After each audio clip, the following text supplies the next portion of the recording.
আজকে আমরা ঘুরতে গিয়েছিলাম লালপুরের পদ্মার চরে। যেহেতু বাড়ির পাশেই তাই বেশি সময় লাগেনি।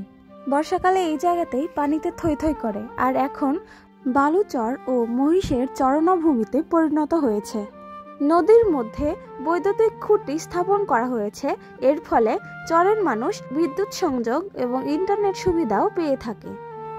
আরও দেখা যায় বালুর পাহাড়।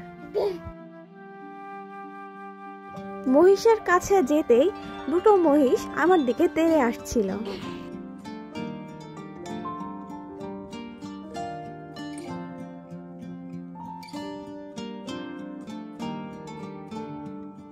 আর এখন যেহেতু পানি শুকিয়ে গেছে, তো চরের বালুতে মানুষ বাদাম চাষ করছে।